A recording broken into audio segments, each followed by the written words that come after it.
Tervetuloa Suomen sijoittajakansa jälleen kerran uuden sijoituskästijakson pariin. Ja tällä puolella ihanaa Antiloopin Siltasaari 10 podcast-studiota hölisee meitseli Kevin Van Dessel, joka ei osaa selkeästi meidän introa enää. Tervetuloa munkin puolesta. Tässä vieressä istuu Teemu Liila. Tämä on meidän päivän toinen nauhoitus. Kyllä, ja hei, pöydän toisella puolella siis ilo saada sosiaalisen median kansainvälinen superstar Auri Kananen. Tervetuloa. Kiitos, kiva olla täällä. Tervetuloa munkin puolesta. Meillä on 4 lämpökysymystä ihan alkuun ja sitten mennään sun niin kuin, uran pari, on se sitten siivoamista tai somea ja vähän sijoittamista loppuun. Mutta ekana, niin mikä on erikoisin asia, johon sä oot törmännyt siivotessa kämppiä? Varmaan tulee ekana mieleen, Amerikassa ainakin käytetään semmoisia rotanloukkuja, missä on liima, että ne rotat liimaantuu siihen. Okei.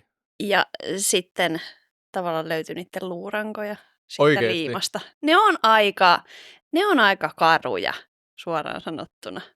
Ne on aika kauan pitänyt olla siellä, jos Joo, se on niin kuin pelkkä luuranko enää jäljellä. Kyllä ne useita vuosia on. Sitten pari viikkoa sitten mä siivosin yhden miehen kämpän, joka oli ostanut sen asunnon. Se oli valmistunut 2004 ja se oli ostanut sen silloin. Ja sieltä löytyi pohjimmaiseltaan niin 2004 vuoden lehtiä. Oho. Eli ne oli ollut 20 vuotta siellä ne roskat. Okei. Mitä muuta niin kuin ällöttävää sä oot löytänyt? Ei mua mikään ällötä. Sitten on ollut, yksi parhaista on ollut Saksassa oli keittiön tiskialtaassa kasvoi sieniä. Se oli helmi. Tiedätkö sä, ihan siis sieniä tuli sieltä. Söit sä niitä? En syönyt, no ehkä. Mitä? En syönyt, mutta mun Okei. iskä sanoisi, että mä syön sieniä, kun mä oon aina niin sekaisin. Ei, mutta se tulee hyvä energia tähänkin jaksoon ja nyt ollaan sopivan väsyneet. Okei, no mutta mun ja Kevinin mielestä mikä on sellainen, niin kuin, tai mitä sä veikkaat, että on ollut ällöttäviä, jos sua nyt ei ällötä mitään? No, yksi mikä on niin kuin, hajut on tietysti ällöttäviä. Että sit on, jos on vaikka ollut, mä olin Lontoossa joku kuukausi sitten, niin siellä oli maitopurkkeja, siis vuosia vanhoja, mutta niissä oli maidot sisällä. Ja sitten kun sä nostit sitä, niin se saattoi niin kuin hapertua ja sieltä valui ne kaikki maidot pois. Niin se on aika haju, että mun siivous, joka oli siivoamassa munkaan, niin hän juoksi sieltä asunnosta pois, että oli vähän. Mutta sua ei ällötä mikään. Ei. Onko se aina ollut silleen, että sä vaan niinku diilaat kaiken kanssa ja se on silleen, että tämä on hauska? No, mulla ei ole kauhean hyvä hajuaisti. Okei, se kyllä auttaa tuossa hommassa. Niin, eikä mua vaan jotenkin ällötä. Ei siitä mitään tapahdu. Eikö sinänsä. päätä olla särkeä? Ei. Okei, siis mä oon ollut jossain hotellissa, oliko New Yorkissa, silleen, että siellä oli koko lattia matto ja joku oli polttanut siis sisällä. Ja sitten mentiin sinne, niin mulla alkoi särkeä niin kuin melkein välittömästi päätä. Ja sitten se oli vaan niin kuin pakko valittaa. Piti olla vielä savuton huone ja sitten oli silleen, no ei annettu savutonta huonetta. Se on niin tunkkasta niin. sitten. Niin Pakko vielä kysyä tosta, että niin kuin, kun ne ihmisethän siis elää siellä ilmeisesti. Joo, kyllä. Että onko se oikeasti niin, että kun sä meet siivoo jonkun kämpän ja nehän on ihan karseen näköisiä, kun sä meet jonnekin. Kannattaa katsoa sun someista sitten, että miltä se näyttää, jos kuuntelija ei ole vielä kattonut. Mutta mikä on se tarina yleensä, että miten se ihminen on päätynyt sinne? Onko siinä jotain niin kuin... Yleensä se on masennus tai joku mielenterveysongelma, jollain vaikka on kuollut lapsi tai läheinen tai joku traumaattinen tapahtuma on tapahtunut, mutta jotain tosi niin kuin vakavaa ja sellaista on tapahtunut. Ja sitten se lähtee niin kuin tyylin tiskeistä ja muutamat roskat, 10 roskia, 100 roskia. Ja sitten se tuntuu siltä, että sä et niin kuin pysty tekemään enää mitään. Et vähän sama kuin sä aloitat meneen salille, ethän sä heti näet tuloksia ja sitten sä luovutat. Niin tosi monet nämä ihmiset kuvaa, että ne on yrittää siivota, mutta niistä tuntuu, että ei ne saa tehtyä sitä. Niin sitten ne niin kuin joutuu luovuttaa. Joo, ja sitten tulee semmoinen kierre. Niin. Joo. Seuraavaksi mä pyytäisin sua kertoa meille tai luettelemaan historian erilaiset tolppamallit. Oikeesti. Joo, te olette kyllä tehnyt hyvin tämän teidän taustatyön. Niin, siis alustuksena, siis sä oot ilmeisesti ollut kovin niin kuin innoissasi koulusta aikoinaan, ja sä oot joskus tästä avautunut, että kuinka turhaa elämässä on osata erilaisia historian tolppamalleja, niin Kyllä. Niin. etkä vieläkään osaa niitä. En osaa. Mä en edes halua osata. Mä oon päättänyt, että mä en halua täyttää mun aivoja sillä, että mä täytän jollain muulla. Mutta en tolppamalleilla. Mutta ilmeisesti sä oot täyttänyt kuitenkin ihan hyödyllisillä asioilla sun pään, koska kuitenkin menee tällä hetkellä ihan hyvin. Niin, no kyllä mä nautin mun elämästä, että kai se lasketaan hyvin menoksi. No. Kyllä. Sitten niin Jonnet ei muista, että me oltiin vielä lämmittelykysymyksissä, mutta paras siivousvinkki kaikille kiireisille ihmisille ja yrittäjille ja kaikille kuuntelijoille nyt. Kuten Teemulle ja mulle, ketkä on viettänyt täällä aamusta myöhään iltaa sitten tänään studiolla päivää. Paras siivousvinkki on se, että älä omista niin paljon tavaraa. Että karsi tavaraa. Koska kuvitellaan tämä pöytä, tämä olisi ihan täynnä tavaraa, niin tämähän on todella ärsyttävä siivota. Sun pitäisi ensin niin kuin, poistaa ne tästä ja sitten se pystyisit vasta pyyhkiintä. Mutta jos tämä on tyhjä, niin sä pystyt heti vaan rupeaa siivoa. Siivoaminen on mukavaa, jos sä pystyt heti rupeaa tekemään sitä. Eli sä et voi saada molempia siistiä kotiin tai paljon tavaraa vai? Joo, valitettavasti. Onko sulla ihan sellainen niinku, mikä sellainen pelkistetty tai sellainen niinku minimalistinen koti? Ei sinänsä ole, mutta mulla on aika vähän tavaraa, että ei mulla on ei mun kaapit tursuile, että kyllä ne on järjestyksessä. Että musta on kiva sillä lailla, kun sä avaat jonkun laatikon, niin se ei ole sellainen räjähdys, koska silloin sun mielikin on aika semmoinen kotona. Mulla on siis Auri tänään siis muutto. Okei. Joka on kiva, koska siis mä oon 800. Niin, kelaa. Kevinin tyttöystävä miettii paraikaa ihan kuule samaa. Se on aika vihainen, sen mä tiedän. Mun tyttöystävä ei ilahtunut, kun mä näytin mun kalenteria. Ja siinä oli niinku eka palaveri joskus 8.30 aamulla ja sitten vika-asia loppuu tyyli 19.00. Ja tämän jälkeen pääsen sitä auttaa muutossa, mutta Ouch. terkut kotiin. Mutta onko sulla niinku jotain top-vinkkiä, että miten niinku muuttosiivous, onko se jotain niinku muuttosiivoushäkkiä? Miten mä voin tehdä mun elämästä vähän helpompaa tänään? On. Siis pölyhuiskalla, niin kaikki kaapit ja kaikki ikinä, mitä sä pystyt pyyhkiin. Et jos verrataan sitä, että sä rupeat pyyhkiin kaappeja sisältä pyyhkeellä vs. pölyhuiskalla, niin sä oot niin paljon nopeampi. Niin pölyhuiska käteen, sillä vaan ihan kaikki, mitä lähtee. Itse mä toivon, että eikö se ollut eilen, koska mä yritin pyyhkiä siis märällä semmoisella itse asiassa scrub-mamilla. Ja sillä sponge-puolella. Ja sitten se oli semmoinen hirveän paksu kerros pölyä. Ja sitten pöly vaan niinku sille rullaantui semmoiseksi märiksi, semmoisiksi pitkuloiksi. Sitten mä olin silleen, tästä ei tule yhtään mitään tästä hommasta. Ei. Okei, no seuraava muutto sitten jossain. Olisit kysynyt multa eilen. Ja niin, en tiedä. No, kumpi sä oot? Onko se siivooja vai sisällöntuottaja? Siivooja. Sä et identifioida niinku sisällöntuottajaksi tai influenceriksi tai vaikuttajaksi? Tai... No mä koitan varmaan leikkiä jotain sellaista, mutta kyllä mä ihan siivooja oon. Sä oot siivooja, joka tienaa noin 800 000 euroa kuussa. Eikö se ollut se sisällöntuottamisella? Eikö sanoinko mä kuussa siis vuodessa? 800 000 vuodessa. No anyways. Sinne päin. Mut siis, sama asia melkein. Siis sä oot varmasti niin kuin maailman eniten tienaava siivooja. Voi olla. Onko muuten tietoa tai onko jotain vastaavia, ketkä tekee somea sisältöä? Tai? Joo, on Jenkeissä. Mä oon esimerkiksi käynyt, tiedätte Scrub Daddyn, niin ne järjestää, niillä on some-influenssereita, eli siivoojia. Niin ne on järjestänyt esimerkiksi juhlia. Niin siellä mä oon tutustunut, sit on Kanadasta ja tosi monet on Jenkeistä. Mutta kyllä mä oon maailman isoin siivoustili. Toi on hemmo siisti juttu oikeesti. Joo. Ja sijoituskästissä. Niin. Meillä on maailman tunnetuin siivooja siis täällä. Niin, se ei ole mikään vitsi, että mä oon maailman paras. Ihmiset luulee sillä, että se on vitsi, mutta se ei ole vitsi.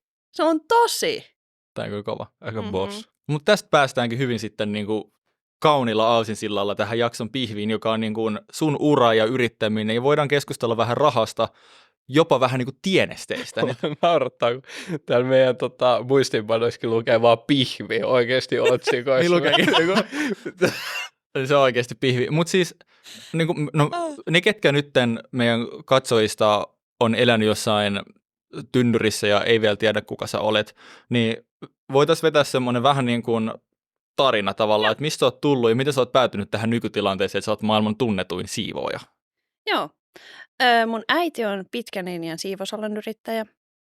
Mä oon sitten hänen jalanjäljissä mennyt siivoamaan.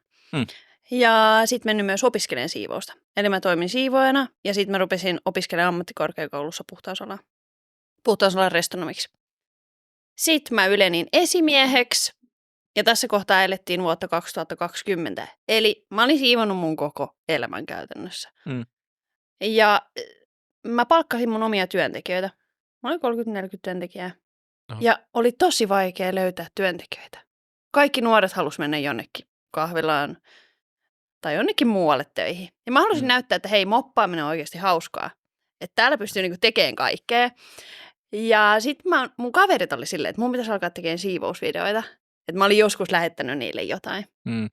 Ja mä sitten olin siivoamassa mun serkun tyttöystävän kotia. Mä silloin siivoilin mun niin kuin sukulaista ja kavereita tämmöisiä koteja ilmaiseksi.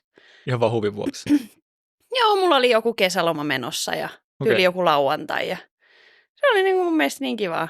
No. Ja sitten mä vaan sieltä postasin yhden TikTokin. Ja se oli ihan surkea, mutta siitä se lähti. Ja nyt mä oon täällä. Millainen se ensimmäinen video oli, muistaakseni? Joo, se oli semmoinen hellan pesuvideo. Mä tyyliin vaan jynsäsin sitä ja pyyhin sitä ja se sai 300 näyttöä, 3 tykkäystä ja 1 kommentin. Mikä se kommentti oli? For you page. Tai niinku... Mitä? En mä tiedä, niin. Mä en edes tajunnut, mitä se tarkoittaa sillä. On ihan silleen, että mikäköhän tää juttu on. Mutta se oli koska siinä kohtaa mulla oli niinku Instagramissa mulla oli ihan tavallinen Instagram, 300-500 mun kaveria siellä. Niin siellä, että joku sun video saa niinku näyttöjä tai jotkut randomit tykkää, niin onhan 3 tykkäystä aika iso. Jep. Sillain mä olin, että mikä tämmöinen, en mä ymmärtänyt edes TikTokista mitään. Mutta mä oon aina semmoinen, että vaikka mä en ymmärtäisi mitään, niin mä menen painelemaan, tiedätkö, nappeja ja kokeileen kaikkea. Joo. Ihan niin kuin lapsi. Niin! Innokas. Mutta mikä vuosi tämä muuten oli? Tämä oli kesällä 2020. Toi on niin kuin ihan älytön. Mekin aloitettiin 2020. Niin, meillä on ollut toilla 100 000 tilaajaa. Sulla on 20 miljoonaa. Paljon sulla on tällä hetkellä? Tiedätkö? On mulla yli 20 miljoonaa. Ja toi on kyllä ihan törkeä siisti. 23, 24 tai jotain. Ihan decent. Mutta no ei ihan sikana. Mutta siis kauan sulla meni, että noi lähti viraaliksi noi videot. Ja muistatko sä sitä ekaa videoa, mikä oli silleen, ja jotain niinku syytä, että ehkä miksei ensimmäinen video sit sai niin paljon näyttöjä? Joo, kyllä siinä meni niin kuin mä sain tyyliin elo- tai syyskuussa mä sain 10 000 seuraajaa. Et kyllä se mun mielestä sillä hitaasti meni. Ja sitten mä tapasin Tinderissä tämmöisen miehen ja mä annoin sille ilmaiseksi kotisiivouksen lahjaksi. Mä kysyin, että saanko mä kuvata sen. Sillä on niin kuin synttärit tulossa. Ja sitten se oli silleen, että joo. Koska mun mielestä mulla ei silloin ollut edes 10 000 seuraajaa. Niin se oli vaan ihan silleen, että ihan sama. Että on joku outo tyyppi. Mutta mä menin sinne ja siivosin sen kodin ja tein siitä sitten videon. Ja se oli eka, mikä meni viraaliksi. Se sai ekana iltana 5 miljoonaa näyttöä. Okei. Joo.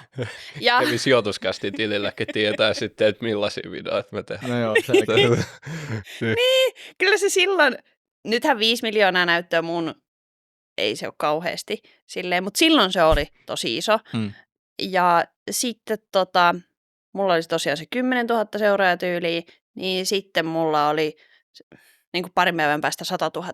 Sitten mulla oli parin päivän päästä 200 000. Ja sitten yli joulukuussa mulla oli 1 miljoona. Tuo on aika huikea. Mikä siinä videossa sitten oli? Oliko se semmoinen, että se oli tosi sotkuinen kämppä, jonka sitten siivosit? Vai mikä siinä oli se, miksi siitä katsoi niin moni tyyppi? No tohon aikaan somessa ei ollut kauheasti mitään siivousvideoita.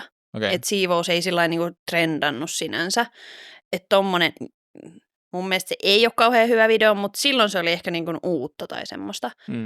Ja sitten siinä oli niinku hauska asetelma, että mä niinku siivoin niinku tuntemattoman ihmisen kodin.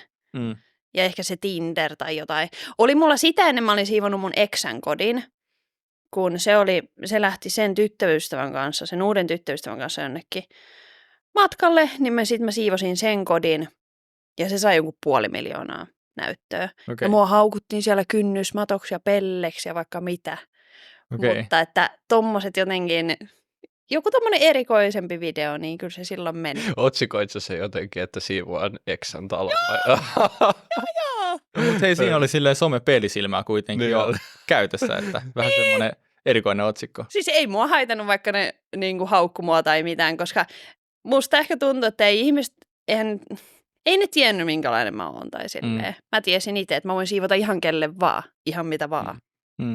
Tuo on musta tosi kiinnostavaa, että siivoaminenhan mielletään perinteisesti niin kuin matala palkka-alaksi, että siinä ei pääse koville tienesteille, ei ainakaan tämmöisille tienesteille, mihin niin kuin sä oot päässyt, mutta sen lisäksi että tavallaan, että sä oot päättänyt, että sä siivoat, niin sä oot ollut silleen, että no itse asiassa ei edes matala palkka, vaan niin kuin mä siivoan ilmatteeksi.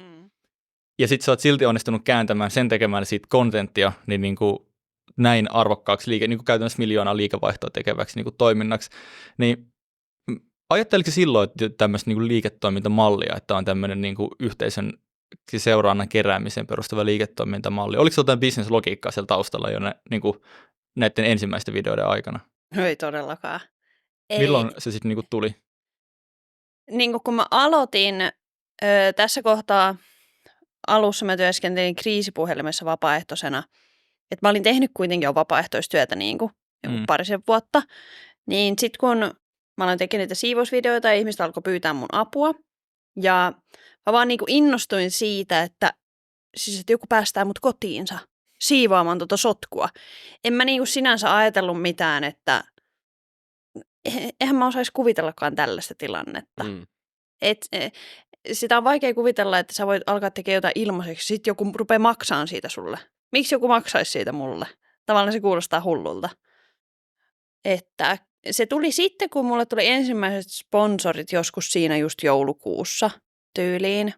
Scrub Daddy laittoi mulle sähköpostin, että moi, halutaan lähettää sulle rahaa ja sieniä.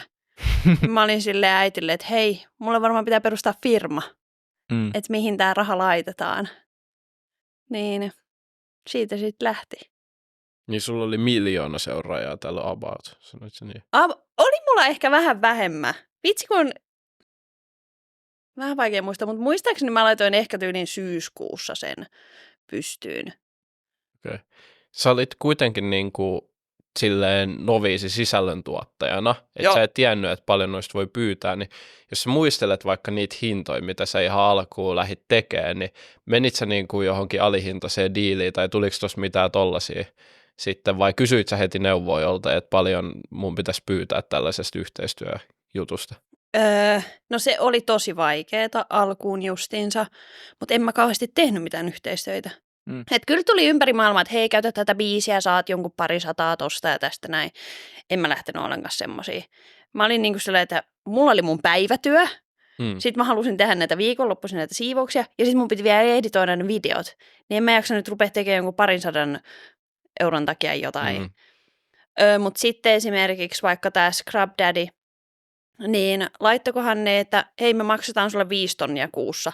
Niin ei mun tarvinnut sellainen, ei kun maksakaa 6. Niin kuin, että mä pystyin olemaan sellainen, joo, käy. Että se kuitenkin niin kuin muutti sun elämän ja sä sait niin kuin tosi ennustettavaa kassavirtaa heti, että se oli kuitenkin aika niin kuin helppo. Sä sait heti niin kuin varmistettua päivätyö. Vai mikä sulla oli siinä vaiheessa muuten niin kuin päivätyö? Mä olin esimiehenä tässä samassa siivousfirmassa. Että tässä kohtaa mä ajattelin, että no nämä on jotain plussarahaa niin kuin mulle johonkin. Että en mä näitä aio käyttää. Että mä nyt käytän näitä sieniä. Mä testasin, että onko ne hyviä. Ne oli hyviä. Sitten mä rupesin niinku käyttää niitä. Ajattelin, että nämä on nyt näitä tämmöistä johonkin säästöön tai sijoitukseen. Mutta mä työskentelin vielä vuoden siinä esimiehenä sen lisäksi, koska mä olin mun äidin firmassa. Ja mä aloin puhua vähän mun äidille, että mun pitää ehkä lopettaa, että tää on aika henkisesti kuormittavaa. Mutta se oli sillä, että sä et voi vielä lopettaa, koska ei mulla ollut tuuraajaa. Niin mä sit siinä tein niinku 2 työtä silleen samaan aikaan. Mikä antoi sulle sitten sen rohkeuden, tai oliko se joku tietty hetki, joka oli sillä lailla, nyt mä lopetan tämän mun niinku perinteisen päivätyön ja niinku aloin tavoittelemaan tämmöistä niinku somettajan uraa tai yrittäjän uraa? Varmaan siinä kohtaa, kun mä rupesin sitten tekemään YouTubea vielä siinä, kun mä olin niin kuin päivätöissä, ja sitten sieltä alkoi tuleen tyyliin kymmeniä tuhansia. Niin sitten mä tajusin, että hetkinen, ehkä mun on pakko niin kuin nyt lopettaa tää mun työ. Että en mä niinku, että tästä ei tule, että en mä pysty niinku auttamaan, jos mä pidän itsestäni huolta, niin mä pysty auttamaan muita. Ja sitten, että mun oli valittava, että jatkais mä siellä vai rupeaks mä tekemään tätä somejuttua, niin kyllähän mä nyt somekortin otin niinku käyttöön. Ja tähän väliin epätyypillinen katko. Nimittäin te tiedätte, pörssiyhtiöillä on kvartaalikatsauksia nykyään. Sijoituskästillä on kvartaalikatsauksia, jotka tarjoaa meidän kaupallinen yhteistyökumppani ja tilitoimisto Lemon Tree. Ja ihan alkuun Teemu Liila, Sijoituskästi Media Oyn toimitusjohtaja. Miltä näytti Q1 luvut? Q1-luvut. Mennään ihan suoraan, aloitetaan liikevaihdosta. Sijoituskästi Media Oy teki. Mun pitää luntaa nämä, kun nämä on aika härskejä numeroita. Se ei sillä, että olisi vielä liian isoja, mutta nämä on pitkiä rimpsuja. 42 997 euroa. Me ollaan oltu ihan tyytyväisiä tähän. Kohta vähän laatuu. Liikevoittoahan meille jäi käteen 28 851 euroa. Ja no, nettotulos siellä ei hirveästi ole korkokului, ihan skidit korkokulut, niin nettotulostakin jäi 25 971 euroa käteen.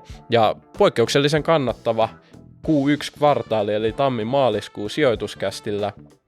Ja mikä tämän nyt mahdollisti, niin Excelit näyttää, että kulut on ollut itse asiassa vähän ajoitusteknisistä syistä niin aika pienet tuossa ekalla kvartaalilla, eli tuotantokulut oli ihan poikkeuksellisen pienet, eli samalla kannattavuudella ei tule jatkaa loppuvuoteen. Ja tästä Kevinille pallo sitten, että miltä näyttää laadullisesti tällä hetkellä ja Q1 toi sijoituskästin tilanne. Kiitos paljon Teemu tästä hyvästä yhteenvedosta lukujen osalta. Ja pakko muuten mainita, että liikevoittoprosentti on aika hävyttömän hyvä. Niin se on liian hävytön. Nämä pitää oikaista, että tämä ei ole kestävä tapa. Niin, nämä pitää seuraavaan kvartaalikatsauksen tulee meidän oikaustut luvut myös messiin. Mutta älä nyt liikoja laita paineet mulle Excelin miehenä. Teemu on tosiaan meidän ehkä CFO olisi parempi titteli kaikkeen Excel-paukutukseen. Mutta laadulliseen puoleen. Mikä mahdollisti tämän hyvän kvartaalin ja ennen kaikkea hyvän kannattavuuden, tämän Teemun mainitseman matalan kulurakenteen ajoitusten lisäksi, niin oli se, että me keskityttiin enemmän siihen, että me pyritään huolehtimaan olemassa olevista asiakassuhteista ja myymään sinne päin enemmän mainostilaa, joka auttaa meitä konvertoimaan korkeammalla prosentilla uusia diilejä ja ikään kuin tehostaa sitä prosessia. Meiltä ei mene niin paljon aikaa siihen, että meidän pitää niin kuin kontaktoida täysin kylmiä liidejä, ketkä ei tiedä, keitä me ollaan. Ja tämä oli mun mielestä avainasemassa sen kanssa, että Q1 meni niin kuin se meni. Hypätään lyhyesti vielä ennusteisiin ja alkuun pakko sanoa, että moni tietää, että meillä on Stonks-liiketoiminta, eli analysoidaan pörssiyhtiöitä, joka ihan upouutena on tullut sijoituskästiin mukaan. Eikä näy vielä Q1-luvuissa. Q1-luvuissa ei näy ollenkaan Stonksin euroja. Tätä jäädään vielä siis venailemaan tuleville kvartaaleille, mutta tällä hetkellä me ollaan itse asiassa vähän laitettu ennusteita, että mikäli vaan niin kuin nyt sovitut diilit menee maaliin ja no tietysti liikevaihtoa syntyy, kun tuote toimitetaan, eli mainos tehdään kumppanille, mutta mikäli myöskin kassavirrat kaikki kotiutuu ihan niin kuin normaaliin tapaan, niin pitäisi olla jo koko vuodelta aika lailla klousattu sellainen 180 000 euroa minimissään. Siellä voi olla jotain heiluntaa sellaisissa tulokohdissa, niin kuin YouTube-tulot tai joku affiliate-diili, mitä me ei vielä ihan osata sanoa, mutta noin ehkä 180 000 euroa liikevaihtoa on tällä hetkellä se minimiohjeistustaso, minkä sijoituskästi tässä kvartaalirapsassa antaa. Mutta ja saanen vielä muistuttaa hyvät sijoittajat, jotka eivät meihin sijoita, koska se ei ole mahdollista, että tavoitteet on kuitenkin vielä tätä nykyistä ohjeistustasoa korkeammalla. Kyllä.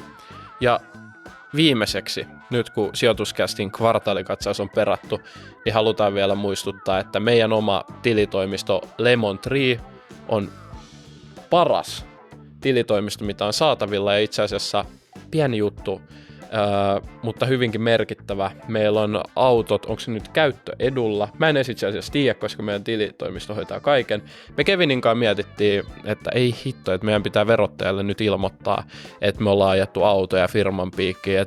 Ihan siis, ja aika työmaasiin lasketaan kaikki lisävarusteet sun muut. Että paljon sä oot hyötyä saanut yksityishenkilönä, niin me heitettiin kaikki autojen tiedot vaan Lemon Treelle, ja meidän oma kirjanpitäjä, joka tuntee meidän liiketoiminnan läpikotaisin jo, niin osasi sitten heti johdatella, että teidän kannattaa nyt kysyä häneltä ja hän suorittaa, että hän on erikoistunut tähän ja kaikki meni ihan mallikkaasti. Ja musta on siistiä, että Lemon Treelläkin he tarjoaa siis niinku oman kirjanpitäjän, eli meillä Elina hoitaa aina kaikki hommat ja sujuu kuin rasvat. Just näin. Shoutout Elina ja Lemon Tree. Molemmat.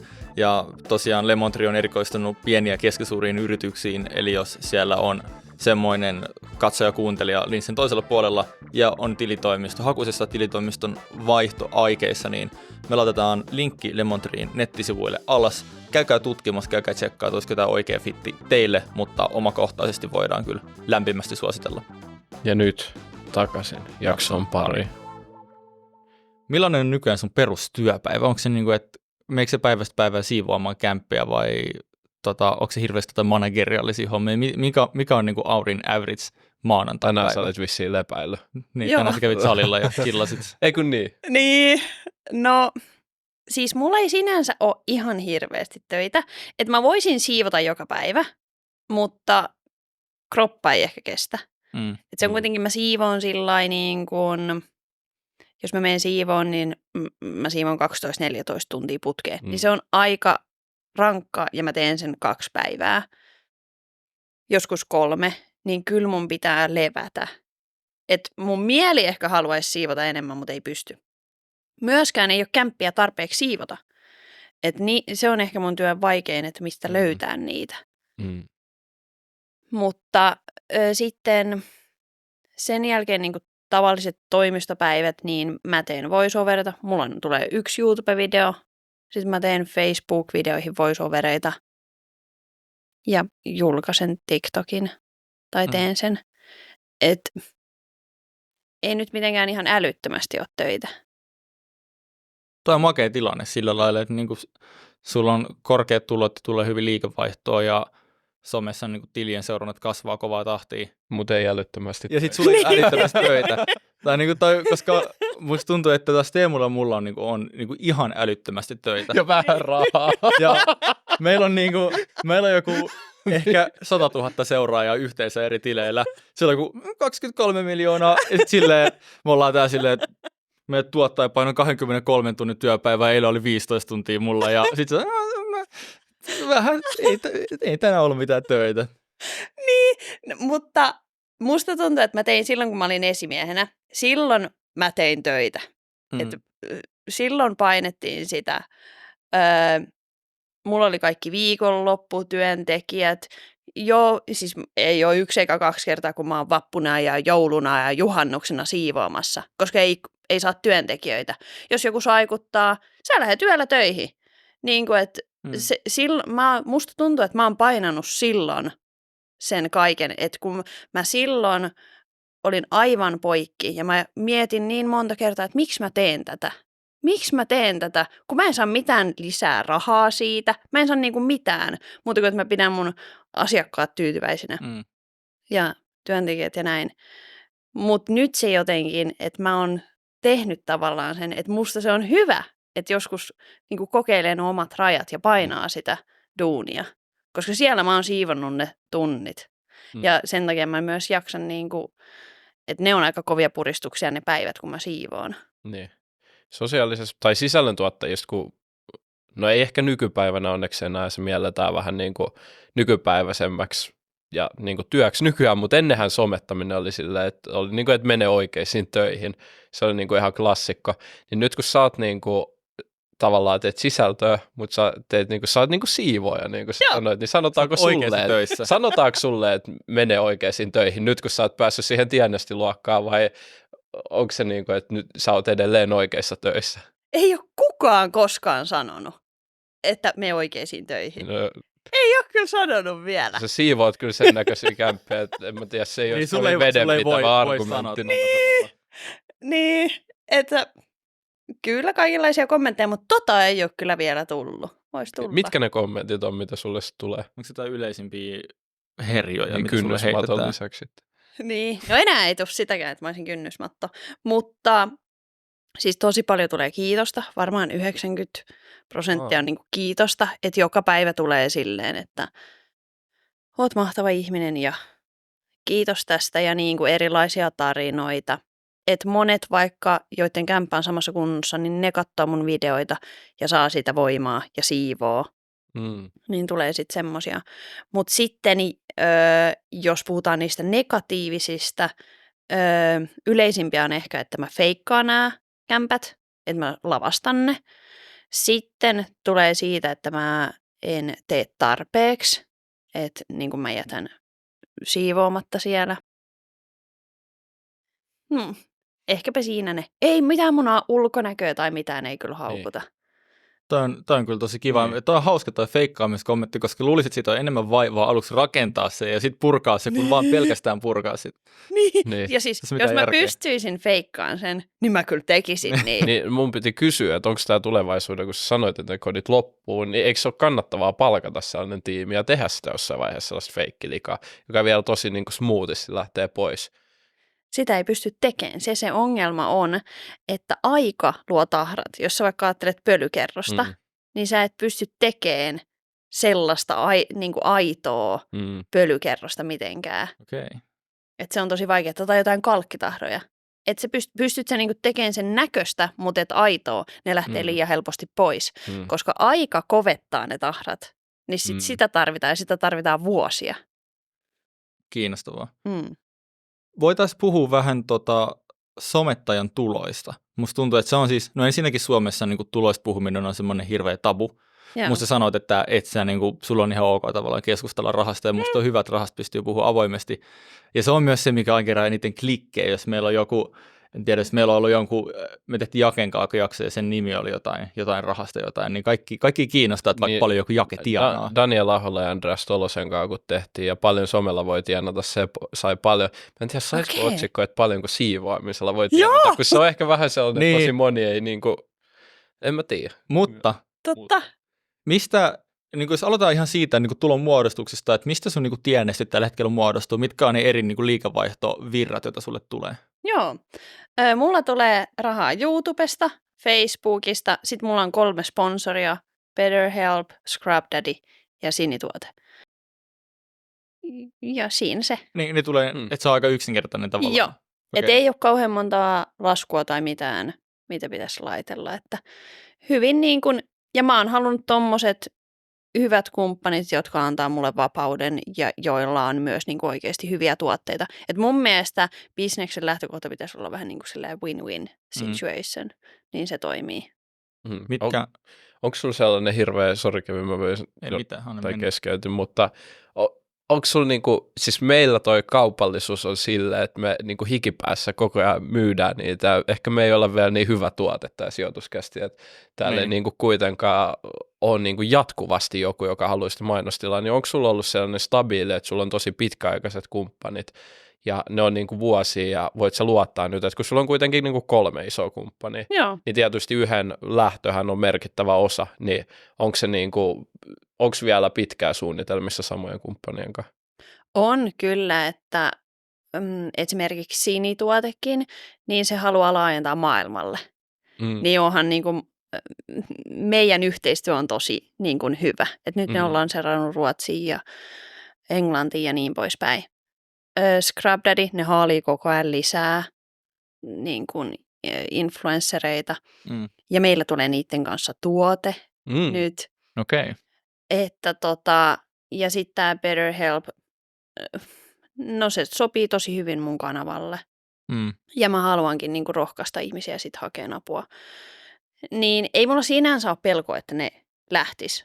Mutta voihan ne lähteä. Mutta mun mielestä tärkeintä on just ehkä, että olisi semmoisia pitkäaikaisia kumppaneita, koska niillä tulee sitä toistettavuutta. Että se on, välillä tuntuu, että somessa tehdään semmoisia yksittäisiä yhteistyötä ja sitten niillä yrityksillä on hirveä niin kuin odotukset, että nyt myydään ihan sikana. Ei se usein toimi sillä lailla. Ja sitten ne tyyliin pettyy. Varsinkin jos ne tekee, monet on alkanut nyt vasta tekemään niin kuin kaupallisia yhteistyötä. Mutta sitten ne tulokset usein näkee niin kuin pitkällä ajalla. Et senkin takia, mutta onhan teilläkin niin kuin Aarnikello, eikö ookin? Itse asiassa ei ole tällä hetkellä yhteistyöt päällä, mutta on ollut kyllä pitkäaikaista yhteistyötä kanssa. Ja on ollut hyvä kumppani kyllä. Niin, että kyllä mullakin on niinku jäänyt semmoinen niinku monta kertaa. Että siitä tulee ehkä semmoista, niitä on välillä vaikea mitata, että onko se kuinka onnistunut se yhteistyö. Joskus joku menee, joskus joku ei, että ei sitä voi tietää. Tuo on ihan loistava pointti, että tosi usein brändit, vaikka haluaa yhden TikTok- tai podcast-mainoksia, niin aika usein me ollaan myös todettu, että ei me ehkä oikein melkein haluta myydä yhtä podcast-mainosta, koska jos me nyt sanotaan joku tuote, mistä porkat kuulee nyt ekaa kertaa niin kuin meidän kautta, että jos me nyt mainostettaisiin vaikka Scrub Daddyä tässä, ja sitten niin kuin tyyppi on ikin kuullut Scrub Daddystä, ja nyt me ollaan yhtäkkiä silleen, että on hyvä tuote, niin kuin se myynti tavallaan se suppilo, niin tavallaan siinä on niin kuin vaiheita niin kuin markkinoinnista monelle tuttu, että aluksi pitää niin kuin tutustuttaa siihen, että se pikkuhiljaa lämpenet, sitten vasta ostat. Niin se on tekijä kunnianhimoista miettiä, että yhden mainoksen aikana joku voisi tavallaan niin kuin käydä sen koko niin kuin suppilon läpi ja sitten ostaa. Ja sitten mun vinkki monelle vaikuttajalle on se, että meille tulee paljon niin kuin markkinoimaan semmoisia konversiopohjaisia kompensaatiomalleja, että jokaisesta myydystä asiasta niin sä saat niin kuin vaikka X% tai X-korvauksen. Mutta vaikuttaa markkinoinnissa, kun no ensinnäkin ne suorat konversiot on hirveän vaikea mitata, kun ne tapahtuu pitkällä jänteellä, ja sitten kun ei se kaikki lisäarvoista tuu siitä suorasta konversiosta, vaan se tulee sitten brändinäkyvyydestä, ja sitten se asiakas ostaa 5 vuoden päästä, kun se törmää televisiomainokseen, koska se on tutustunut siihen ekaa kertaa sen vaikuttajan kautta, kenet se tuntee, niin se on, brändien pitäisi oppia tavallaan se, että miten se niin kuin toimii, se vaikuttaa markkinointiin. Nimenomaan toi on just, niin kun, on ihan samaa mieltä, että musta tommoset, että sä saat niin kuin provikkaa tai sitä niin, en mä ole sen yrityksen myyjä, vaan mä myyn niille mainostilaa, en mä ole niiden myyjä. Että se on niin kuin, että mäkään en tee ollenkaan niin kuin tämmöisiä provikkapohjaisia juttuja. Jep.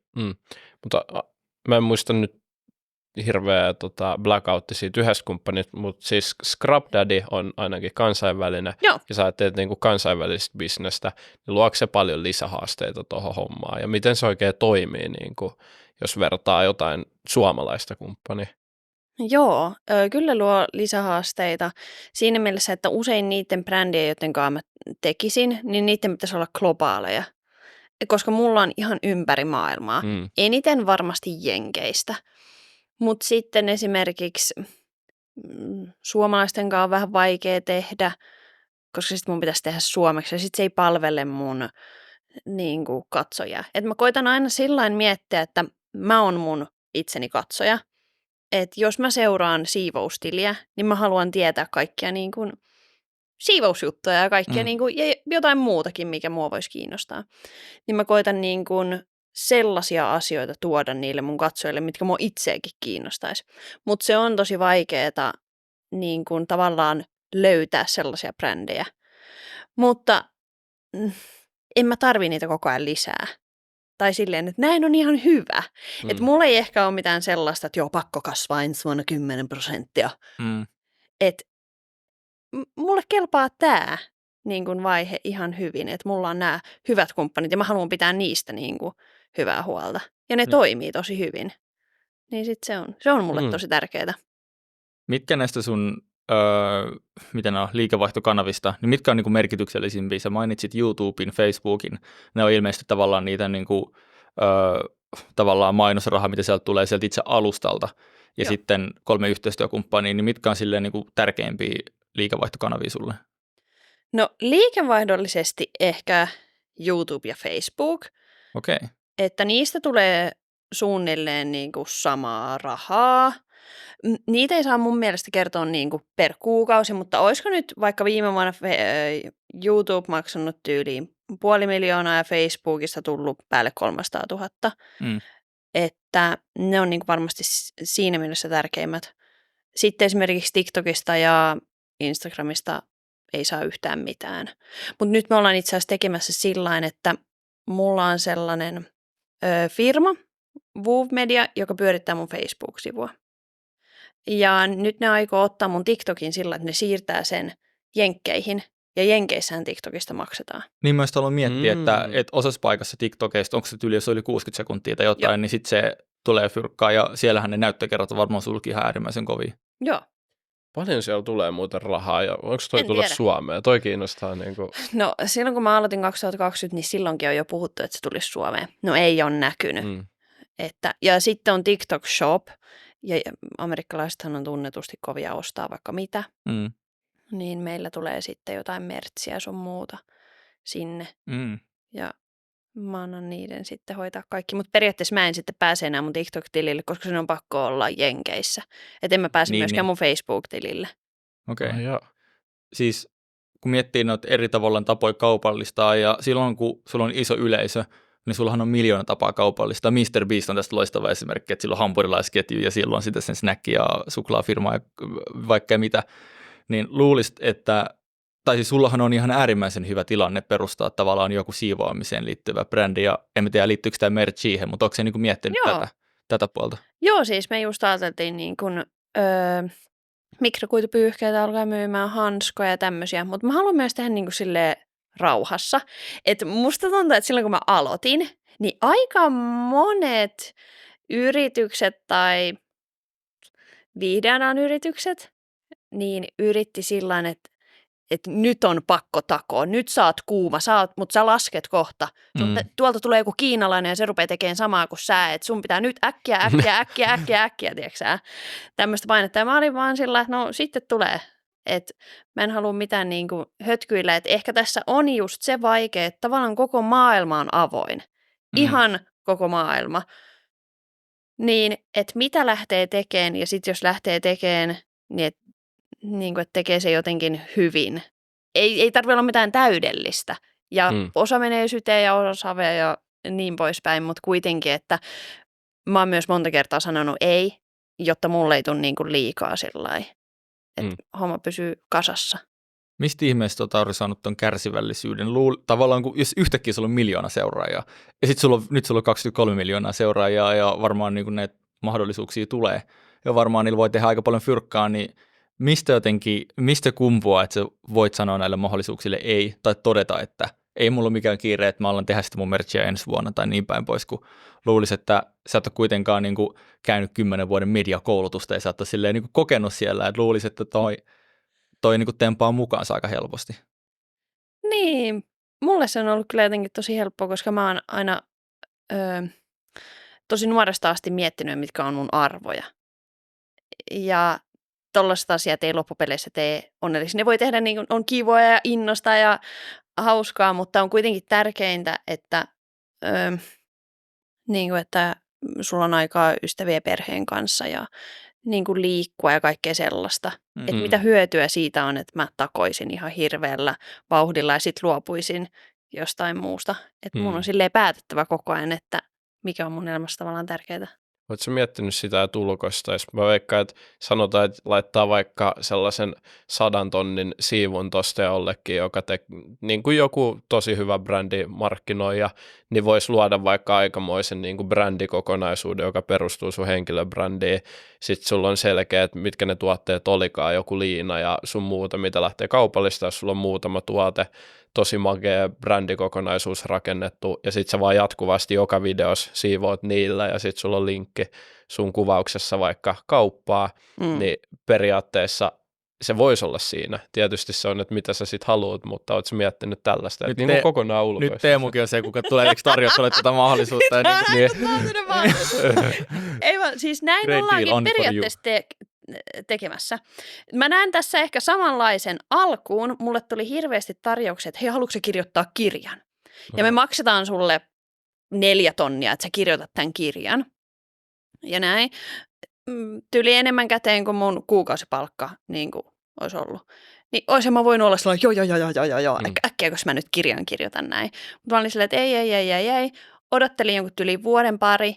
Sitten tuli tarjous, että hei, että tässä on sulle kirjoittaja, että lähdetkö sä tämmöiseen diiliin. Sitten mä olin silleen, no joo, koska mun tarvii vaan puhua. Sama juttu tässä mertsiutussa, niin mä olisin voinut tehdä ton aika päiviä sitten, mutta tällä hetkellä on semmoinen tilanne, että siihen on niinku, mun ei tarvitse laittaa omaa rahaa siihen, vaan siinä on niinku ulkopuolinen tekijä, joka suunnittelee logot ja kaikki, ne ottaa sen kaikki riskin. Et se on tavallaan mulle sit ilmasta rahaa, jos siitä jotain tulee, jos se menee päin helvettiä, niin sitten menee. Niin mä tykkään ehkä semmosesta niin kuin helppoudesta ja siitä, että niin, ettei ota niin kuin silleen liikaa. Okei, nyt on vähän liian vähän. Mä oon tällainen typistänyt kaikki mun. Mutta niin kun, onhan se ollut myös aika semmoista hullunmyllyä, jos miettii siitä tähän päivään. Niin kyllä mä nyt voin vähän aikaa relatakin. Kyllä, ehdottomasti. Musta tuntuu, että meidän yleisöä kiinnostaa aika paljon, että kuinka paljon rahaa niin kuin oikeasti pystyy tekemään niin kuin tämmöisellä 23 miljoonan niin kuin silmäparin yleisöllä, niin haluatko avata jotain lukuja vaikka tänä vuonna, että onko sinulla jotain niin kuin liikevaihto- tai liikevoittoennusteita niin kuin, tästä vuodesta? Mä veikkaan, että mulla on ihan samat. Olisiko mulla nyt ollut tyyliin, tammi ja helmikuun molemmat oli 100 päälle 100 tonnia liikevaihtoa ja 100 tonnia jäi voittoa. Mutta sitten voi tapahtua jotain, voi mennä vaikka YouTubessa huonommin tai Facebookissa huonommin. Nehän menee tosi niin kuin aaltoilleen, koska siellä käydään niin kuin huutokauppatyyppisesti ne menee ne mainokset. Eli joinain kuukausina ne mainokset on kalliimpia, joinain kuukausina vähemmän. Niin mä oon vähän sellainen, että mä en kauheasti suunnittele. Että se ei nyt hyödytä mua mitenkään, että mä oon sellainen, joo, nyt mä teen ensi kuussa kyllä ton ja ton verran liikevaihtoa. Se on ihan hyvä tyyli, mutta se ei ole mun tyyli. Se on mulle aina vähän yllätys, että paljon se liikevaihto on.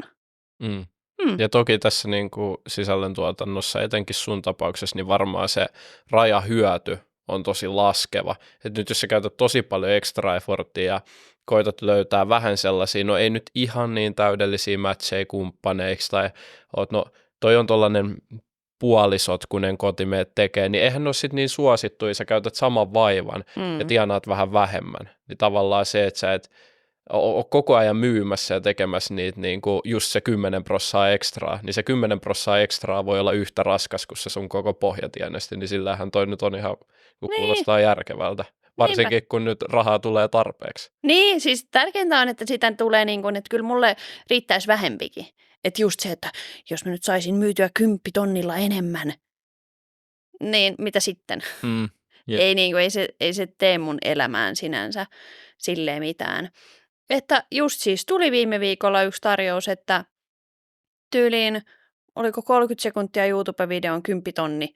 Tavallaan helppoa rahaa, mutta se ei ollut mun mielestä niin kuin hyvä tuote tai silleen. Tuo on makea tilanne kyllä olla, että pystyy niin kuin, tai siis en tiedä, onko se tilanne, vaan onko se enemmän sitten semmoinen tietynlainen asenne, että jos sä lähdet tavallaan optimoimaan sitä rahaa, niin sitten sä rakennat sen niin kuin kestävämmälle pohjalle ehkä kuin se, että sä lähdet chasaamaan sitä seuraavaa 10 tonnia niin kuin tässä tilanteessa. Musta just tuntuu, että se on lähtenytkin siitä, että mä oon keskittynyt siihen, että mistä mä löydän sen seuraavan likaisen asunnon. Mä metsästän sitä likaa ja se raha vaan tulee niin kuin perässä tavallaan. Että mä en tee niin kuin kauheasti mitään sille. Että se vaan tulee. Niin. Sillä se menee. Tai kuulostaa Suomessa niin vaaralliselta möläyttäjältä, että no tienaan mä nyt vähän yli miltsin vuodessa. En mä tiedä, mä vaan juoksen, että se raha vaan tulee tuolla perässä. Niin toi on sellainen, älä sano suomalaisille. Voi olla, että mutta loppupeleissä se ei ole niin ihmeellistä. Niin. Mutta toi on ihan mahtavaa.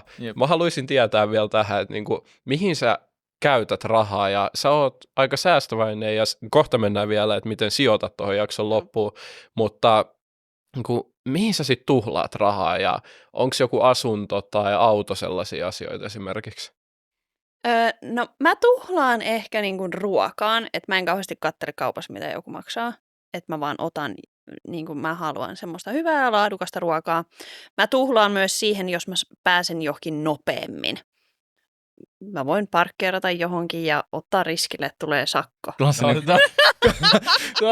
60 euron parkkipaikka. Ei vitsi. Kyllä. Ja mä käyn vaikka pikkukaupassa, että siitä pääsee nopeammin. Mä preferoin sitä aikaa, koska mun mielestä on paljon helpompi niin kuin tehdä 10 tonni kuin säästää se. Tavallaan, että mä rupeisin nyt laskemaan, että mä nyt säästän ja menen ton tarjouksen mukana ja tämmöistä. Niin kuin, se ei ole mun juttu. Mutta sitten siihen se päättyykin, että ei mun kulut myöskään kauheasti ole. Mä en halua mitään laukkuja, enkä mitään ihmeellisiä autoja, enkä yhtään mitään.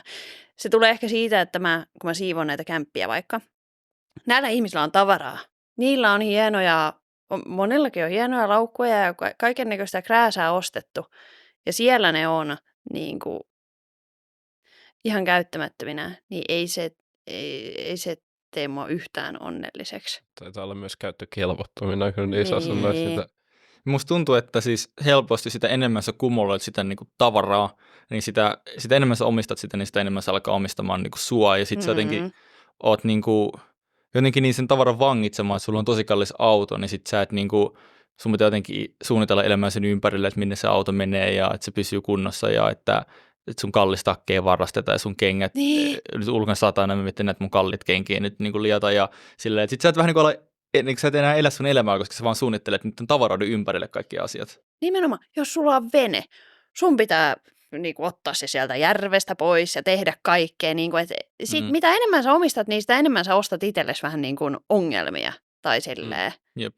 Niin. Ei osta sitä henkilöä, joka nostaa sen. Niin, se on. Mutta sitten siitäkin tulee ongelma. Se on vähän sama kuin työntekijät, tiedätkö? Että sitten siinäkin se lähtee ja pitää hommata uusi ja se onkin kipeä tai mitä lie. Että tavallaan saattaa, kyllä joo, sä voit ostaa, mutta silti se on, jonkun pitää huolehtia siitä. Kyllä. Tähän väliin vielä ihan pikainen kaupallinen yhteistyö Weekendiltä.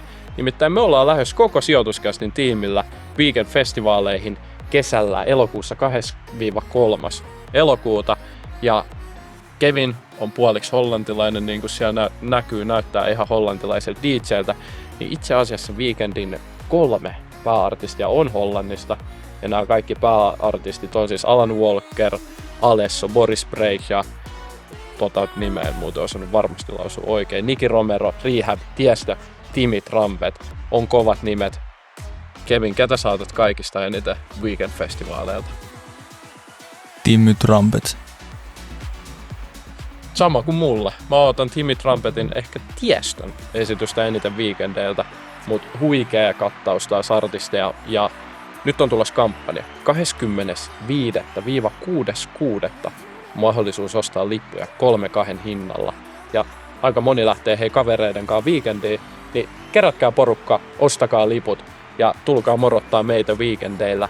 Meidän kuvauksessa on linkki, josta pääsette Weekendin sivuille ostaa liput. Nyt vielä takaisin jakson pariin. Siis sä oot tehnyt mun mielestä jotain, mikä on niinku Suomessa tosi silleen ihmeellistä jotenkin sisällön tuottajille, joka on se, että sä oot laajentanut siis sun bisneksen ja sun henkilöbrändin jenkkeihin. Joo. Ja se on niinku se on oikeastaan aika ihmeellinen juttu, harvaan siihen pystynyt. Niin haluatko avata että miten sä oot pystynyt tavallaan viemään niinku sisällön tuottamisen, joka teema mun mielestä on silleen, että ei me voida laajentaa minnekään, kun tavallaan me ollaan Suomessa, että on Suomen kulttuuri ja tämä pyörii täällä ympärillä. Niin miten sä oot vienyt sun henkilöbrändin ja sun bisneksen jenkkeihin ja millaista siellä on tehdä bisnestä? Musta tuntuu, että joku osa mun hulluudesta on mennyt niin kuin sinne, että en mäkään olisi voinut ikinä ajatella, vaikka 5 vuotta sitten, jos joku olisi sanonut, että sä teet jenkkeihin, niin mä olisin ollut silleen, että miten? Että se kuulostaa aivan älyttömältä. Niin sä vihasit englantia koulussa. Niin, siis, joo. Siis se on jotenkin käsittämätöntä, mutta musta tuntuu, että se siivous on niin universaali asia. Sitten niistä videoista ehkä välittyy, että mä aidosti nautin siitä, vähän sitä hulluutta seassa, niin ei sinne tarvi niin paljon olla sitä sanoja tai ei haittaa, jos ei ole niin oikein. Nykyään opetat myös Jaakko Parkkalle ja puhuu englantia. Se oli hyvä. Mä olin vähän tyytyväinen, että mä en ole ehkä niin huono enää, mutta mä olin jotain samaa tasoa. Terkkuu Jakelle sen, varmaan tätäkin kuuntelet. Se on mielenkiintoinen. Se oli niin hauska. Mutta vitsi miten rohkea. Niin kuin, että se puhuu vaan englantia. Siis Jaakko on tosi rohkea, että se niin kuin puhuu. Se My Storeihinkin laittaa aina enkuksi kaikkea settiin. Mä en itse laita niin kuin missään tapauksessa englanniksi mitään julkiseksi. Se olikin aluksi siis, mutta sitten on vaan niin kuin, no mun ensimmäinen live-haastattelukin oli englanniksi. Niin kyllä sitten, ja sitten kun ei mitään tapahdu, vaikka sä menet jotain molottaa englanniksi ja et osaa, mitään ei tapahdu. Niin, totta. Niin sit jotenkin se on niin kuin, se on ollut helppoa, enkä mä ole tavallaan mitään tehnyt sen asian eteen. Että mä oon vaan laittanut niitä videoita ja sieltä vaan tulee niin kuin jenkkikatsojia. Ja kuten sanottu, niin että mitä mä aloin tekemään jenkkeihin bisnestä, se mielikuva siitä, että miten tehdään ne rajojen yli, niin kuin ei mitään hajua. Mutta se on tosiaan niin yksinkertaista, että ne lähettää vaan sulle rahaa ja sieniä. Että ei se niinku... Ja nyt puhutaan pesusia. Okei, ei. Koska Auri pyysi meiltä ennen jaksoa, että voitteko te alkaa tehdä taas vähän provosoivimpia TikTokia tai jotain tällaista. Me muuten tehdään tuosta erittäin provosoiva TikTokki, mutta... Voitte tehdä. Joo, hyvä. Siis, mutta toi on ihan totta, että tavallaan mä veikkaan, että mun englannin kielen taidosta oikeasti 80% on epävarmuutta. Että mä arastelen tosi paljon, varsinkin jos Kevin on palaverissa, missä mä oon puhunut englantia. Niin tarvii mua arastella. No kun sä aina naurat mulle. Enkä naura. No naurathan. No niin. Mutta niin, tämä. Mutta sitten esimerkiksi joku Jaakko on hyvä esimerkki, että eihän se osaa englantia, mutta kun se tuo sen niin selkeästi esille ja tekee, niin kuin jos miettii, että ei se ole mua haitannut, ei se ole ketään haitannut, se on Jaakon persoona ja se on ihan huikeeta. Tavallaan, että se on niin kuin ihan mahtavaa, että se on vaan oma itsensä, niin ei se loppupeleissä, mitä sit jos puhuu rallienglantia? Niinpä, ei sillä ole mitään väliä. Sitä paitsi jenkit ainakin kehuu mun aksenttia. Niiden mielestä mä oon jotenkin tosi söpö. Ja sehän niin kuin myös, että siellähän tosi monilla ihmisillä on aksentti. Että just mä asuin mun äitin kanssa Miamiissa 3 kuukautta, niin siellä on vaikka kuinka paljon niin kuin ihmisiä, jotka puhuu huonommin englantia kuin mä. Niin ei se ole niin vakavaa. Onko sinulla jotain tippejä vaikka sisällön tuottajille tai ylipäätänsä niin kuin yrittäjille ja pienille yrittäjille, jotka haluaisivat laajentaa jenkkeihin, että miten se käytännössä onnistuu? Onko siihen jotain blueprinttiä? Mun mielestä pitää vaan aloittaa tekeen. Että vaan tekee. Että semmoinen, toki toisella voi toimia joku toinen, mutta mun mielestä mitä niin kuin enemmän sä teet, sitä enemmän sä harjaannut. Ja ihan samoja ihmisiä ne on kuin mekin. Siellä on niin kuin ihan samoja, ihan kaikkialla maailmassa on ihan tavallaan kaikki ihmiset on samanlaisia. Et ei se niin kuin sen kauheasti kummallisempaa ole mun mielestä. Yksinkertaista. Se on helppoa. Hyvin niin on. Se on oikeasti. No, se näyttää vaikealta, mutta se on tosi helppoa. No. Mennäänkö sijoittamiseen? Sä sanoit, että sä sijoitat. Ja niin kuin tässä on tullut, niin kuin kun yrityksellä menee hyviä, rahaa tulee ikkunasta ovista, niin jonnekin se pitää tunkea. Ja... Niin, mä aloittaisin tämän heti, että anna mennä, Teemu. Millä niin kuin Helsingin pörssiosakkeella on houkuttelevin tuotto-odotus tällä hetkellä? Minkälaisia malleja sä käytät, että jonkunlaisia skenaarioanalyysejä, tai käytät sä tuottovaatimuksen laskemisessa vakkiin, vai onko sulla joku muu tapa? Mä voin paljastaa. Mä oon todella laiska sijoittaja, niin kuin varmaan ehkä useimmat naiset on, minkä takia ne on hyviä. Naiset on parempia sijoittajia kuin miehet just sen takia, että mä lähdin näin muuten pitkälle taas rönsyille teorian pariin. Koska mä oon vaan siis joskus nuorempana, kun mä näin pankissa mulle näytettiin tää U-malli, että miten kun sä ostat täällä näin, niin on tämän verran maksaa ja sitten täällä vähenee ja dadada. Tiedätte tämän U-mallin, miten sä ostat? Ei. Ettekö te tiedä? Onko tämä joku keskihinnan laskeminen? Joo, että kun sä oot täällä pohjalla, niin sitten maksaa vähemmän. Tavallaan, että ajallinen hajauttaminen. Niin. Tämmönen, en mä tiedä, miksi sitä mallia sanotaan. Se on varmaan, että näyttää, että välillä laskee ja välillä nousee, kun sä ostat tasaisesti, niin sä osut joka paikkaan. Sitä sä meinaat. Joo, ja sitten kun sä oot ostanut täällä pohjalla, niin sä oot niin kun, sitten täällä taas se nousee ja mennään taas. Ja mä olin tyyli joku 21 tai jotain, ja mä olin sillä että hei, tää on nerokasta. Tää on nerokasta oikeasti. Niinhän se on. Niin. Ja sitten mä olin vaan, että joo, mä rupeen niin kuin sijoittamaan, että ja muutenkin mä ajattelin silloin, että jos mä nyt laitan joku vaikka 150 sinne, niin mihin muuhun mä muka sen käyttäisin? Tai silleen, että se menee sinne, se voi tehdä parhaassa tapauksessa jotain hyvää, huonommassa tapauksessa mä voin menettää sen, mutta en mä sillä nyt mitään tekisi sen ihmeempää. Ja mä rupesin sillä mentaliteetillä sitten tunkea johonkin Nordnettiin ja just jonkun pankin kautta. Ja ne on edelleen ne samat. En mä edes ole kattonut niinku sen suuremmin niitä. Ja sitten tyyliin kun mun veli on mua 6 vuotta nuorempi. Se täytti 18. Mä olin silleen, nyt ruvetaan sijoittaa. Ja mä tein sille niinku Nordnettiin saman ja nyt se sijoittaa myös sen kaikki opintolainat ja tälleen näin. No niin. Että se on niin kuin, mä oon hokenut sitä tyliin kaikille niin kuin mun kavereille ja kaikille, että aloittakaa edes 10. Että niin kuin siinä oppii, että ei sitä tarvi ymmärtää tai tietää, että kunhan nyt vaan aloitat. Sitten mä oon ostanut tyyliin jotain osakkeita, jotain Soltekin osakkeita vaan sillain, että Läbäl. niin, sillä että no katsellaan, mitä tapahtuu 25 vuodessa niille. Joskus ne on ylhäällä, joskus ne on alhaalla. Voiko tuollainen Silleen se asenne menee. olisi kaikille, jotka aloittaisi sijoittaa, koska toi on, ja tästä kannattaa kaikkien poimia, kuuntelijat, siellä, että just niin kuin Auri sanoi, niin pitkäjänteisesti, ja joskus se laskee, ei paniikkia, joskus se nousee, ei liian hätäisiä myyntejä, ja ei myöskään liian hätäisiä ostoja, että siellä vaan pitkäjänteisesti. Niinpä. Et siinä ehkä, että kun tuli korona, niin mä olin kyllä koko ajan sellainen, että oi, pitäisi varmaan ostaa. En ostanut ikinä, mutta et se toimii vähän niin kuin molempiin päihin tavallaan, että mä oon aika laiska siinä. Mutta se on varmaan parempi niin päin kuin että on Niin. yliaktiivinen. Juu, siis kyllä mä uskon näin, että katsellaan sitten jonkun 40 vuoden päästä.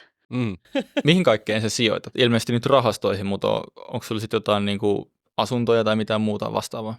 Joo, mä ostin sitten saman aikaan, niin kuin, olinko 21 tai 22, niin ostin mun äidin kanssa puoliksi asunnon. Ja se on nyt niin kuin sijoituksessa. Tai siellä on vuokralainen. Sitten just rahastoihin. Ja sit mulla on myös, mä perustin holding-yhtiön. Niin kun, siinä kohtaa, kun mun videot meni viraaliksi ja mulla alkoi tulla näitä jenkkiyhteisöitä, niin mä tajusin sen, että tai oikeastaan semmoinen, tiedättekö te Hydraulic Press Channelin, jotka murskaa näitä? Joo. Kyllä, ja Lauri on tulossa meille vieraaksi. Yes, mä olin sanomassa, että se Laurin pitää tulla. Ja sä tyyli laitat jossain, niin sä laitat Laurin TikTokiin kommentti, että minä menen sijoituskästiin sinäkin. Sä lupasit Laurille, että sanot meille, että ne pitää ottaa Lauri. Et ainakaan vielä ole sanonut. Ei, mutta et sä huomaa, että se rakentaa sitä tietä siihen. Totta, aika vaivihkaa tuli sieltä. En mä nyt heti teille täräytä sitä. Niin.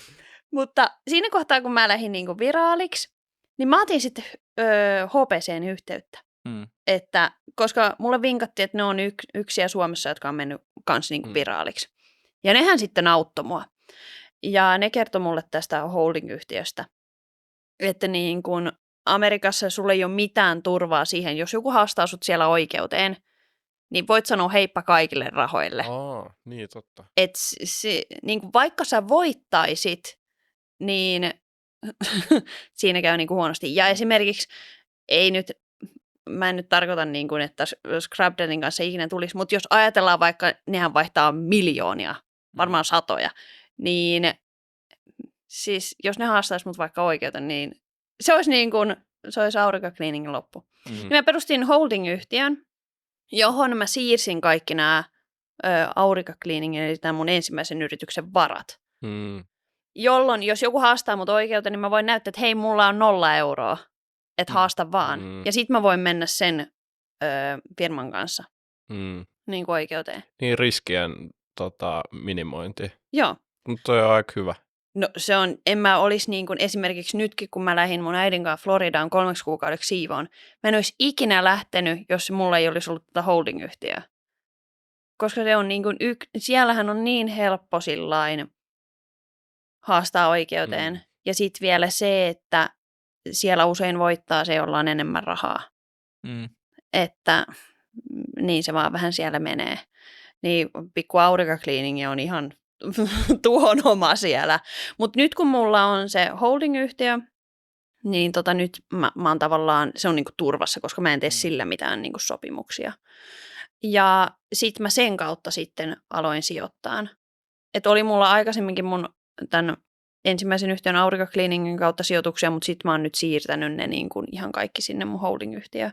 Ja siellä taas on sitten jotakin lainapapereita ja metsää ja rahastoa ja ihan kaikkea mä oon sitten niin kuin Nordean, onko se private bankingin, niin ne sitten hoitaa. Voisi olla varmaan fiksumpaa niin kuin itse sijoittaa, voisi olla vähemmän kuluja, mutta toisaalta mä preferoin sitä, että joku muu tekee sen. Hyvä disclaimer, me venattiin heti, että me päästään kertoa, että no ei.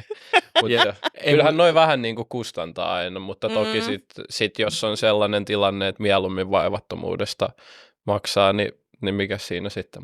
Jep, just näin. Tämä on kyllä tosi fiksua, eli niin kuin käytännössä nyt sä voit hyvällä omatunnolla, hyvillä yöunilla niin kuin kerryttää varallisuutta sinne sun holderiin, ja sitten, että käytännössä se sun niin kuin tytäryhtiö tai tulevat tytäryhtiöt, niin ne voi niin kuin kaatuilla ja mennä niin päin, miten sattuu, mutta tavallaan se sun varallisuus on turvassa siellä holderissa, niin toi on kyllä tosi fiksu systeemi. Joo, kyllä ihan äärettömän tärkeä. Se on vinkki, jos aikoo tehdä jenkkeihin bisnestä, niin ehdottomasti holding-yhtiö. Tähän väliin lyhyt kaupallinen tiedote Gomorelta, eli autojen Airbnbiltä, suunnan näyttäjältä. Just näin.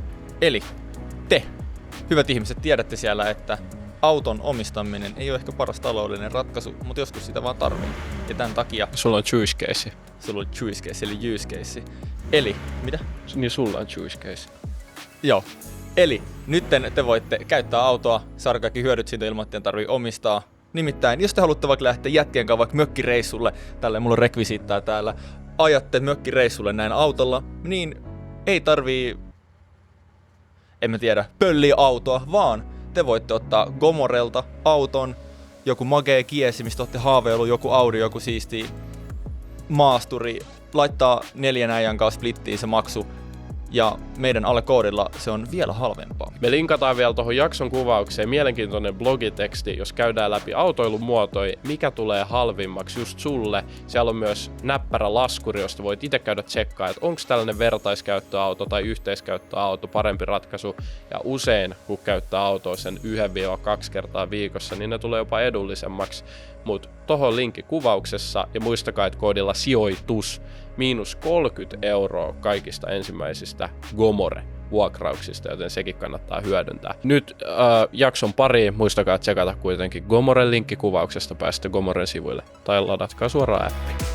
Se oli Alex Talkissa, eli siis Stubilla oli tämmöinen niin vaalikampanjansa aikana tämmöinen talk show, ja sitten puhuitte siellä, että Alex kysyi sulta, että miltä se tuntuu, kun on niin joku 20 miljoonaa seuraajaa? Tavallaan, että sä oot niin kansainvälinen julkis, että sulla on niin Kiinassa ja Jenkeissä ja Brasiliassa ja Espanjassa ja Virossa, Suomessa, kaikkialta niin on aurifaneja. Joo. Ja sitten sanoit jotenkin hirveän hyvin, että se on vaan siellä niin kännyssä. Niin, jotenkin, en mä tiedä, onko mulla sitten kysymys tähän liittyen, mutta jotenkin se oli vaan niin hyvin sanottu, että kun mekin saadaan TikTokissa vaikka jotain miljoonia katselukertoja kuukaudessa, se on meille paljon, vaikka se on sun lukujen valossa jää ihan varjoon. Mutta sitten mä joskus miettinyt, että se ei tunnu yhtään miltään. Ei niin. Se on jotenkin tosi erikoista, että sillä vaikka siellä oli 100 miljoonaa siellä kännyssä, niin se ei ne ole tavallaan siis... Paitsi festarikesällä, sit kun ne festareille, niin sit voi huomaa. Niin kuin suomalaista vähän kännissä. Mutta se on jotenkin tosi erikoista, että se ei vaan siihen tottuu jotenkin. Niin, ja et sä hiffaa, että ne on ihmisiä. Ei niin, vaikka ne tavallaan niin kuin on, mutta sitten toisaalta oonhan mäkin nähnyt varmaan miljoonia videoita. En mä niitä muista. Niin, ehkä 1 tai 2 tyyliä. Että ei se loppupeleissä myöskään ole niin ihmeellistä. Ja sit vaikka jos ulkomailla tulee, oot jossain salilla ja sit joku tulee sillain, sä oot täällä tai kaupassa näin. Niin en mä tiedä, se on vähän niin kuin, että sä tappaisit sillain tuttuja, mutta ne on ympäri maailmaa. Että se on niin kuin tosi hauskaa silleen. Joo, toi onkin mielenkiintoinen, että kuinka paljon Suomessa vs. ulkomailla sua tullaan niinku morjesta ja tullaanko niinku paljon silleen, että hei, mä tunnistin sut TikTokista? No kyllä tullaan jonkin verran, että vähän riippuu tietenkin, että missä silleen liikkuu, mutta kyllä siellä Floridassa esimerkiksi tullaan kyllä aina, kun mä oon ulkomailla, niin joku niinku tunnistaa. Onko se käyttäytyminen erilaista kuin Suomessa niinku seuraajien keskuudessa? Joo. Onko ne rajumpia siellä? On. Suomessa ollaan tosi sillain, saako ottaa yhteiskuvan ja voi vitsi, kun sä teet kivoja videoita näin. Mutta sitten Jenkeissä esimerkiksi mä olin Walmartissa, tiedetään ruokakaupan. Siellä tuli yksi mies, se oli sellainen, oh my god, että mun vaimo fanittaa sua, mä fanitan sua. Sitten se rupesi soittamaan sille vaimolle FaceTimea siinä ja se vaimo kiljuu ja kaikki kiljuu siellä keskellä kauppaa, tiedätkö? Ei Suomessa varmaan ikinä. niin. Paitsi festareilla. Niin, paitsi festareilla. No unohdetaan festarit, mutta jopa mäkin olen silleen, koska se on niin, sillä kun niillä on niin paljon energiaa, niin sitten se tarttuu itteenkin. Ja sitten on vaan sillä että jälkeenpäin sillä että siis miksi ne kiljuu, kun ne näkee niin mut. Että se on hassua. Mutta onko Jenkeissä silleen, että ihan niin kuin saattaa tulla oikeasti? Toki se on niin jättimäinen paikka, että 20 miljoonaa seuraajaa katoo sinne samalla tavalla kuin Suomessa se 100 000 ehkä, että toisaalta. Joo, siis ei, niin kuin periaatteessa millä kentällä mä telmellän, niin mä oon ihan pikkutekijä. Se on aina sillä että sä vertaat siihen, että mikä on niin kuin isompia tavallaan sillä, että jollain Kylie Jennerillä on 400 miljoonaa, niin mä oon sillä, kun mulla on niin pienet tilit, Mutta sä kilpailet Kylie Jenneria ja sä vertaat itse niitä seuraajia kohtaan, että me ei verrata. Mutta siis tavallaan sä vertaat aina niihin, ketkä on niinku... Niin aina isompi kala. Niin. On aina. Ja sit se tuntuu, mutta se on myös hyvä, sit se tuntuu paljon pienemmältä. On sillä että nämä mun tilit, se on ihan sama, mitä mä tonne postaan. Että ei mitään väliä. Mutta niin kuin ei varmaan ole niin iso määrä, että musta tuntuu, että nyt on iso. Vielä kuinka iso osa muuten sun seuraajista on niin kuin suomalaisia? Tästä on jotain tilastoja, mutta ootko sä kattonut? Sitä on tosi vaikea tietää. Esimerkiksi Instassa tyyliin Suomi on 5. Hei, me voidaan katsoa. No, joo, tähän voidaan editoida tähän jotain rallattelumusiikkia. Niin okei, editoidaan vaan lyhyt suoraan. data-analyysi katko. Joo, siis mä en ole pitkään aikaan kattonut. TikTokissa ei näy, YouTubessa tyyliin näkyy. Kuvaatko muuten puhelimella kaikki videot, tuli mieleen tästä? Ei, mä kuvaan sillain, että mulla on 2 YouTube-kameraa ja 2 puhelinta, että mä kuvaan ja GoPro, että tyyliin 4. No niin, countries, tää on Instagram. United States 18%, Brasilia 12%. Oho, Brasilia oli siellä. Joo, siis Brasilia on todella iso. Jännä. Ne tykkää siivota. Ne tykkää. Ne tykkää oikeasti. Siis mun pitäisi lähteä Scrapdanika itse asiassa Brasiliaan vähän siivoilee. Siellä voisi olla helmeä kontenttia. Ai vitsi. Joo, sinne seuraavaksi. Sitten Turkki, sitten Iran. Okei. Mielenkiintoisia. Todella outo. Ja sitten on United Kingdom. On ollut Suomi, mutta se niinku ihan vähän aikaa sitten, tai joku tyyli varmaan vuosi sitten, on ainakin näkynyt Suomi. Mutta se katoo, koska sulle tulee niin paljon massaa. Mikä se prosentti on voinut olla Suomessa sitten? Se on ollut just joku 3,9. Nopea laskuri tästä. No, jos on 1 miljoona, niin päälle 100 000 varmaan mulla on.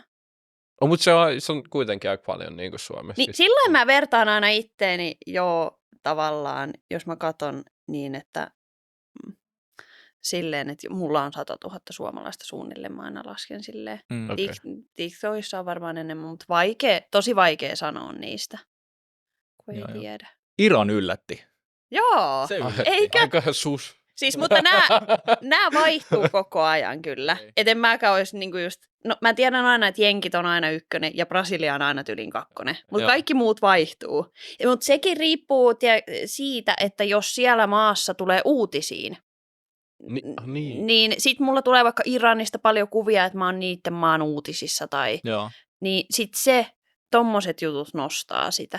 Niin. Sä oot ollut aika niinku siis ihan valtavissa jenkkimedioissa. Joo. Mikä on niinku isoin juttu, missä sä oot ollut?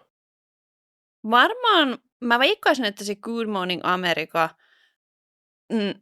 sitä on ehkä niinku, sitä katsoo, oliko 3 vai 5 miljoonaa amerikkalaista niinku aamuisin. Mutta sitten toisaalta mä olin nytten Miamin uutisissa, mutta se menee niinku kaikkialla international, miten se sanotaan? Kansainvälinen. Niin, no ei se kansainvälisesti, mutta se menee niin kuin, että se eka kuvataan niin kuin Miamin uutisissa, mutta se kyllä menee sinne muuallekin. Okay. Että tosi vaikea sanoa aina, että missä, niin kuin, ja sitten nekin käyttää niitä ristiin rastiin ja tälleen.